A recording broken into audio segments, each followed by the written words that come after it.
Friends, ഇഷ്ടമാത്രം എന്ന കഥയുടെ ഇന്നത്തെ എപ്പിസോഡിലേക്ക് ഏവർക്കും സ്വാഗതം. എല്ലാവർക്കും നല്ല ദിവസം ആശംസിക്കുകയാണ്. അങ്ങനെ നമ്മുടെ ഇഷിത സ്വപ്നവല്ലിയോട് പറയാണ്, അമ്മയുടെ പ്രാർത്ഥന കേട്ടു. അമ്മയുടെ പ്രാർത്ഥന കൊണ്ട് മാത്രമാണ് അമ്മയുടെ മകൻ കണ്ണ് തുറന്നത്.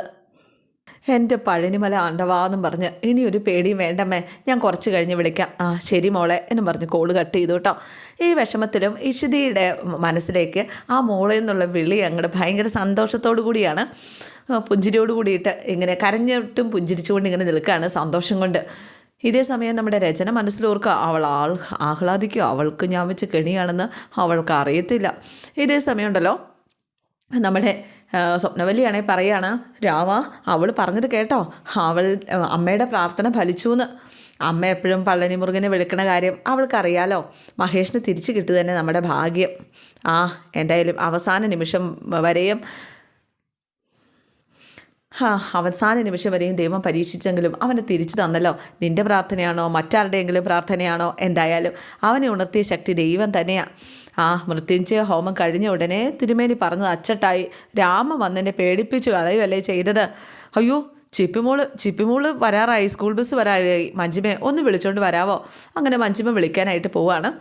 ഇനി ചിപ്പിമോള് വന്നു കഴിയുമ്പോഴേക്കും ഡാഡിയെക്കുറിച്ച് ചോദിച്ചാൽ എന്താ പറയേണ്ടതെന്ന് ഒന്ന് ആലോചിച്ച് വെച്ചോളാൻ പറഞ്ഞു സ്വപ്നവല്ലി അടുക്കളയിലേക്ക് പോവുകയും ചെയ്തു. ഇതേ സമയം ഉണ്ടല്ലോ ഇഷിത വിളിച്ച് പ്രഭുമാഷിനോടും ഈ സന്തോഷ വാർത്ത അറിയിക്കുകയാണ്. പ്രഭുമാഷാണെങ്കിൽ ഒന്ന് വന്നേ ഇങ്ങോട്ട്, ആരെങ്കിലും ഒന്ന് വന്നേ എന്നും പറഞ്ഞ് പറയുകയാണ്. പ്രിയാമണീനെ വിളിക്കുകയാണ്. ഒരു സന്തോഷ വാർത്ത പറയാൻ നേരത്തെ ആരുമില്ലല്ലോ. അപ്പോൾ സുചിത്ര വന്ന് കാര്യം തിരക്കി. അവളും കൂടെ വരട്ടെ, എവിടെ നിൻ്റെ ഇളയമ്മ. അപ്പോഴേക്കും പ്രിയാമണി വന്നു. എന്താ മാഷേന്ന് ചോദിച്ച്. മഹേഷ് കണ്ണ് തുറന്നോ? മഹേഷ് കണ്ണ് തുറന്നു, അവൻ ജീവിതത്തിലേക്ക് തിരിച്ചു വന്നു. ഭയങ്കര സന്തോഷം കേട്ടോ. സകല ദൈവങ്ങൾക്ക് നന്ദി പറയാണ്. സംസാരിച്ചു തുടങ്ങിയില്ലെങ്കിലും വിളിച്ചറിയുന്നുണ്ട്. എൻ്റെ ദൈവമേ, എൻ്റെ മോളുടെ സിന്ദൂരം മായാതെ കാത്തതിന് എങ്ങനെ നന്ദി പറയണമെന്ന് അറിയില്ല. അപ്പോഴേക്കും പ്രിയാമണിയോട് പ്രഭുമാഷ് പറഞ്ഞു, നമ്മുടെ മോളെ ഒരു പിഞ്ചു കുഞ്ഞിൻ്റെ ജീവിതം തിരിച്ചു പിടിച്ചു കൊടുത്തത്.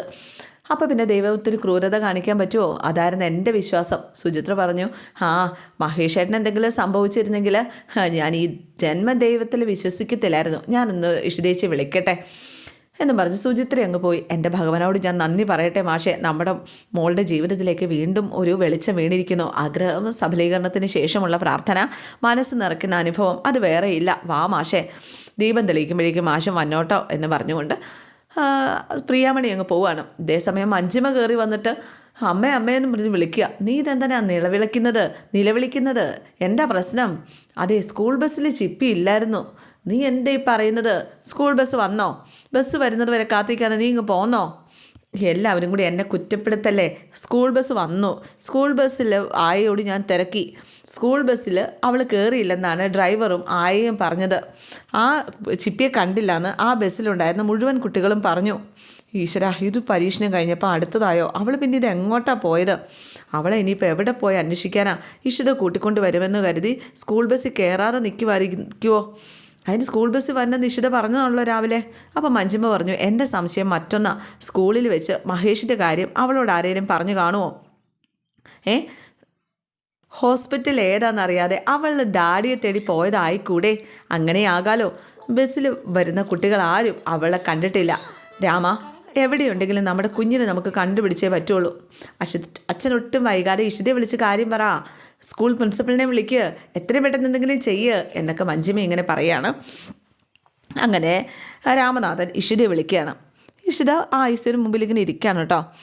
എന്താ അച്ഛാ, ചിപ്പിമോളെ കൂട്ടിക്കൊണ്ട് വരാമെന്ന് വല്ല മോള് പറഞ്ഞായിരുന്നോ? ഇല്ല, കാർ ആക്സിഡൻ്റ് ആയിട്ട് കിടക്കല്ലേ. അവളോട് സ്കൂൾ ബസ്സിൽ വരാനാണല്ലോ ഞാൻ പറഞ്ഞത്. അച്ഛനെന്താ അങ്ങനെ ചോദിച്ചത്? അവൾ വന്നില്ലേ? മോളെ, ചിപ്പിമോള് സ്കൂൾ ബസ്സിലില്ലായിരുന്നു. അവളെ കൂട്ടിക്കൊണ്ട് വരാനായിട്ട് ആരും പോയില്ലേ? ബസ് ചിലപ്പോൾ ലേറ്റായതായിരിക്കും. മഞ്ജിമ പോയി നിന്നതാ. അവൾ സ്കൂൾ ബസ്സിൽ കയറിയില്ലെന്നാ ബസ്സിലുള്ളവർ പറഞ്ഞത്. പിന്നെ എൻ്റെ കുഞ്ഞെവിടെ പോയി? ആദ്യം മോള് സ്കൂളിലേക്കൊന്ന് വിളിച്ച് ചോദിക്കുക. അവിടെ രജനിയുണ്ടോ? ഇവിടെ ഉണ്ടായിരുന്നു, ഇപ്പോൾ പുറത്തേക്ക് പോയതാ. ആദ്യം സ്കൂളിൽ വെച്ച് കണ്ടോന്നറിയില്ലല്ലോ. അവൻ വിവരമൊന്നും അറിഞ്ഞിട്ടില്ല. അറിഞ്ഞെങ്കിൽ എന്നെ വിളിച്ചേനെ. മോളെ, എനിക്ക് പേടിയാവുക. സ്കൂളിൽ നിന്ന് വിവരമൊന്നും കിട്ടിയില്ലെങ്കിൽ പോലീസിനെ അറിയിക്കണം. അവൾ തിരിച്ചെത്തിയ അച്ഛൻ എന്നെ അറിയിക്കുക. ഞാൻ ഡോക്ടറുടെ വിവരം പറഞ്ഞിട്ട് ഇപ്പം തന്നെ വരാം. ഈശ്വര, അവൾ പിന്നീട് എങ്ങോട്ട് പോയി? അങ്ങനെ ഇഷിത പാഞ്ഞകത്തേക്ക് കയറി പോവാണ്. ആ സമയത്ത് രചന പുറത്തു പോയിട്ട് തിരികെ വന്നു കേട്ടോ. ഇവളെന്തിനാ വാലിന് തീ പിടിച്ച പോലെ ഇങ്ങനെ ഓടുന്നത്? ഡോക്ടർ അകത്തേക്ക് വിളിച്ചതാണോ? വേറെ വല്ല കുഴപ്പമുണ്ടോ? എന്തോ സംഭവിച്ചിട്ടുണ്ട്. നേഴ്സിനോട് ചോദിച്ചു, സിസ്റ്റർ ഇഷിത എന്താ അകത്തേക്ക് പോയത്? യശിത മാഡം സാറിനോട് സംസാരിക്കാൻ പോയതാ. മഹേഷിന് എങ്ങനെയുണ്ട്? നല്ല മാറ്റമുണ്ട്. സാറ് വന്ന് പറഞ്ഞതല്ലേ, ഇനി ടെൻഷനൊന്നുമില്ല. അപ്പോൾ മഹേഷുമായിട്ട് ബന്ധപ്പെട്ടിട്ടല്ലല്ലേ ഇഷിത അകത്തേക്ക് പോയത്? പിന്നെ എന്തിനായിരിക്കും ഇഷിത അകത്തേക്ക് പോയത്? അങ്ങനെ ഇഷിത അവിടെ നിന്ന് പാഞ്ഞ് പുറത്തേക്കും പോകുന്നത് കണ്ടു. രചനയ്ക്ക് ചോദിക്കാനുള്ള സമയം പോലും കിട്ടിയില്ല. അവളുടെ ഹോസ്പിറ്റലിൽ നിന്ന് വിളി വന്ന് പോയത് തന്നെ. അപ്പം കാര്യങ്ങൾ എനിക്ക് അനുകൂല. മഹേഷിനെ കണ്ടിട്ടേ പോവുള്ളൂ എന്ന എൻ്റെ ആഗ്രഹം നടക്കാൻ പോവാം. മഹേഷിന് വേണ്ടി കാത്തിരിക്കാൻ ഇനി രചന മാത്രമേ ഉള്ളൂ. അകത്ത് കയറാൻ കഴിഞ്ഞാൽ മഹേഷിനോട് അത് പറയണം എന്ന് രചന മനസ്സിൽ ഓർക്കുക കേട്ടോ. ഇതേ സമയം രാമനാഥൻ പറഞ്ഞു, ഇനി ആലോചിച്ച് നിൽക്കാനായിട്ട് പറ്റില്ല, ഞാൻ അന്വേഷിച്ചൊന്ന് പോട്ടെ. അപ്പോൾ അച്ഛനൊരു വണ്ടി പോലും ഇല്ലാതെ അച്ഛൻ ഇത് എങ്ങോട്ട് അന്വേഷിച്ച് പോകാനാ? എടി, എൻ്റെ കുഞ്ഞിനെ അടി കാണാതെ പോയിരിക്കുന്നത്, ഞാൻ ഈ വീട്ടിൽ അടയിരിക്കണോ എന്ന് ചോദിച്ച് മഞ്ജിമയോട് ദേഷ്യപ്പെടുക. മഹേഷ് ഹോസ്പിറ്റലിലാണെന്ന് അറിഞ്ഞ് പ്രതികാരം ചെയ്യാൻ ആരെങ്കിലും തുനിഞ്ഞിറങ്ങിയതാണോ എന്ന് ആർക്കറിയാം? എൻ്റെ കുഞ്ഞിനെ കാണാതെ പോയിട്ടുണ്ടെങ്കിൽ അതിന് പിന്നിൽ അവൻ തന്നെയാണ്, ആകാശ് മേനോൻ എന്ന് രാമനാഥൻ ഇങ്ങനെ പറയാണ്. അങ്ങനെ രാമനാഥൻ പോയി. ഇത് അവസരമായിട്ട് കണ്ട് രചനയും ആകാശ് മേനോനും ചേർന്നുള്ള ഒത്തുകളിയാണോ ഇത്? അതിന് രചന ഹോസ്പിറ്റലുണ്ടെന്നല്ലേ അച്ഛൻ പറഞ്ഞത്? എന്തിനാണ് അവൾ അവിടെ വന്ന് കാവലിരിക്കുന്നത്? മഹേഷിൻ്റെ ആരുമല്ലല്ലോ. ഈ ജന്മം ഞാൻ ആ വഞ്ചകി വിശ്വസിക്കത്തുമില്ല. വഞ്ചകി ചിപ്പിമോളെ തട്ടിയെടുക്കാൻ അവസരം കാത്തിരിക്കുന്നവളാണ് രചന. എൻ്റെ ഉദ്ദേശം വെച്ച് തന്നെ അവൾ ആ ഹോസ്പിറ്റലിൽ വന്നിങ്ങനെ ഇരിക്കുന്നത്. വിളിക്കടി അവളെ. വിളിക്കലുടെ അവളുടെ വിശ്വസ്തയല്ലേ നീ? ചിപ്പിമോൾക്ക് എന്താ സംഭവിച്ചതെന്ന് ചോദിക്കുക. ചിപ്പിമോൾ എവിടെയെന്ന് നീ ചോദിച്ചാൽ അവൾ പറയും. അവളും ആകാശ് മേനോനും കൂടിയിട്ടാണ് ചിപ്പിയെ കൊണ്ടുപോയതെങ്കിൽ ആ കേസിൽ എന്നെയും കൂടെ കൊടുക്കണം അമ്മയ്ക്ക്. അതിന് വേണ്ടിയിട്ടാണോ അമ്മ അവളെ വിളിക്കാൻ പറയുന്നത്? മഹേഷിന് ആക്സിഡൻറ്റ് സംഭവിച്ചിട്ട് പോലും ഞാൻ അവളെ വിളിച്ചില്ല, ഇനി ഞാൻ അവളെ വിളിക്കുകയില്ല എന്ന് പറഞ്ഞ് മഞ്ജിമ അങ്ങ് പോയിട്ടോ. ഇതേ സമയം ആദ്യം വീട്ടിൽ വരാതിരുന്നിട്ടും സുമിതയാണെങ്കിൽ ഇനി എങ്ങനെ രചനയെ അറിയിക്കും? രചന ഹോസ്പിറ്റലല്ലേ, അറിയിക്കണോ വേണ്ടയോ എന്നൊക്കെ ആലോചിക്കുക. എന്തായാലും വിളിച്ച് പറഞ്ഞേക്കാം, മഹേഷിൻ്റെ അവസ്ഥയും അറിയാലോ എന്ന് കരുതി സുമിത രചനയെ വിളിക്കുകയാണ്. ഹലോ സുമി. രചന, നീ ഇപ്പോഴും ഹോസ്പിറ്റലിൽ തന്നെയാണോ? അതെ, ഞാൻ അവിടെ തന്നെയാണ്. മഹേഷിന് ബോധം തെളിഞ്ഞിട്ടുണ്ട്. ഇത് കേട്ട് സുമിക്ക് ദേഷ്യം വരികയാണ്. മഹേഷിന് ബോധം തെളിഞ്ഞോ? എന്തായാലും നിൻ്റെ കുറ്റബോധം മാറിക്കിട്ടിയല്ലോ, സമാധാനം. നിൻ്റെ തെറ്റല്ലെങ്കിലും മഹേഷ് പോയി വീണു പോയതല്ലേ, അതിൻ്റെ കുറ്റബോധത്തിൽ നീ നീറുകയാണല്ലോ. നിൻ്റെ നെഞ്ചിൽ തീ അണഞ്ഞല്ലോ. സത്യത്തിൽ വലിയൊരു മഹാപാപത്തിൽ നിന്നാണ് ദൈവം എന്നെ രക്ഷിച്ചുകൊണ്ട് വന്നത്. മഹേഷിൻ്റെ ജീവന് വേണ്ടിയിട്ട് ബന്ധുക്കൾ മനസ്സുരുകി പ്രാർത്ഥിച്ചിട്ടുണ്ട്. നീ എന്തായാലും മഹേഷിനെ അകത്ത് കയറി കാണണം. അകത്ത് കയറി കണ്ടിട്ട് നീ മഹേഷിനോട് സംസാരിക്കാനായിട്ട് ശ്രമിക്കണം എന്നൊക്കെ സുമിത ഇങ്ങനെ പറയുകയാണ്. എന്നെ കാണാനൊന്നും സമ്മതിച്ചില്ലായിരുന്നു, എന്തായാലും ഞാൻ കയറി കണ്ടു നോക്കാം എന്ന്. ഇനിയിപ്പോൾ കാണാൻ പറ്റും, കാരണം ഇഷിത പോയി. മഹേഷിന് കണ്ണു തുറന്നു എന്ന് പറഞ്ഞപ്പോൾ എല്ലാവരും പോയി. ഇഷിത പോയോ? ഇഷിത പോയിന്നേ. അവൾ അങ്ങനെ പോകാൻ സാധ്യതയില്ലല്ലോ. രാവിലെ ഹോസ്പിറ്റലിൽ തന്നെ എത്താനായിട്ട് അവൾ വൈകിയത് സർജറി കാരണമല്ലേ. ഇപ്പോൾ എന്താ പോകാനായിട്ട് കാര്യം? എന്തോ തക്കതായ കാര്യത്തിന് ഒരു ഫോൺ കോൾ വന്നിട്ടുണ്ടായിരുന്നു. ഉടനെ ICUവിൽ നിന്ന് അകത്തേക്ക് ഓടുന്നത് കണ്ടു. ആദ്യം ഞാനൊന്ന് പേടിച്ചു. പെട്ടെന്ന് നില വഷളാവാലോ മഹേഷിന് പ്രശ്നം എന്നാണ് ഞാൻ കരുതിയത്. പക്ഷേ അകത്തേക്ക് പോയ അതേ വേഗതയിൽ അവൾ പുറത്തേക്കും വന്നു. ആ കുട്ടിക്ക് എന്തോ പറ്റിയിട്ടുണ്ട്. ഇഷിത അവളുടെ ഹോസ്പിറ്റലിലേക്കാണ് ഓടിയത്. എന്തായാലും എനിക്കതൊരു സൗകര്യം തന്നെയാണ്. ആദ്യം വന്നല്ലോ, നീ അവനോട് മഹേഷിൻ്റെ കാര്യം പറഞ്ഞേരെ. ഡാഡി കണ്ണ് തുറന്നു എന്നറിഞ്ഞാൽ അവൻ അതിൽ കൂടുതൽ സന്തോഷം വേറെ ഉണ്ടാവില്ല. സത്യത്തിൽ ആദ്യം വിളിച്ച് വിവരം പറയുന്ന കാര്യം ഞാനങ്ങ് മറന്നുപോയി. രചന, ഞാൻ നിന്നെ വിളിച്ചത് അവൻ്റെ കാര്യം പറയാൻ വേണ്ടിയിട്ടാണ്. അവൻ ഇടയ്ക്കിടയ്ക്ക് ഇങ്ങനെ വൈകി വരാറുണ്ടോ? ഇതുവരെയായിട്ടും ആദ്യം വീട്ടിലെത്തിയിട്ടില്ല. അവൻ ഇതുവരെ വന്നില്ലേ? ഇല്ല.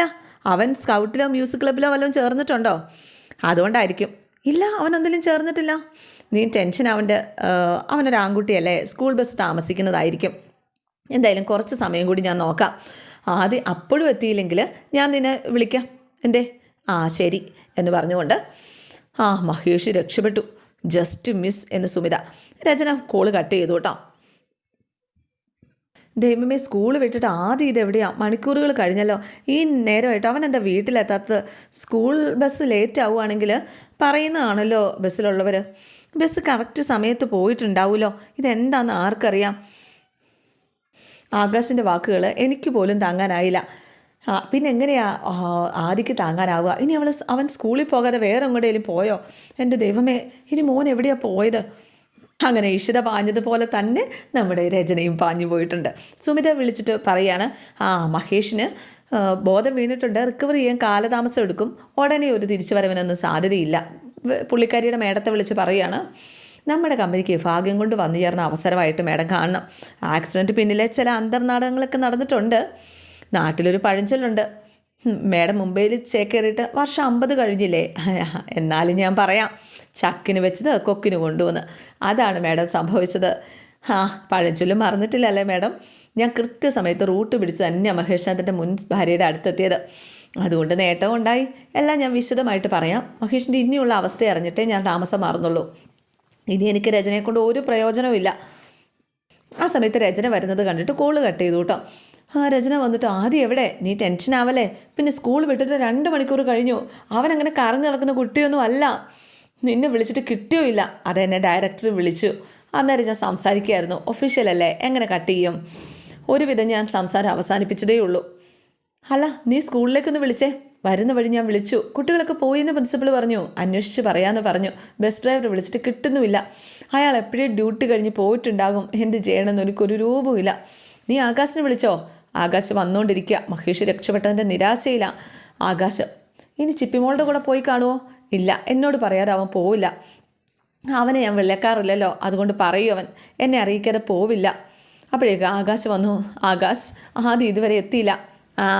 അവൻ എൻ്റെ ഒപ്പം വളർന്നില്ലേ, ഇനി വരുന്നത് ലേറ്റായിട്ടായിരിക്കും. കാശ് കൊടുത്ത് വഷളാക്കാൻ വേറെ ആളുകളുണ്ടല്ലോ. ഇനിയിപ്പോൾ പലതും കാണാനിരിക്കുന്നു. അവൻ ആരുടെ കയ്യിൽ നിന്ന് 1 രൂപ പോലും മേടിക്കത്തില്ല. അത് നിനക്കെങ്ങനെ അറിയാം? മഹേഷ് ഇഷിതയും പോക്കറ്റ് മണി കൊടുത്താണ് വളച്ചെടുത്തത്. അല്ലെങ്കിൽ അവൻ ആ ഇഷിതയെ ഇഷിതാമേന്ന് വിളിച്ച് നടക്കുമോ?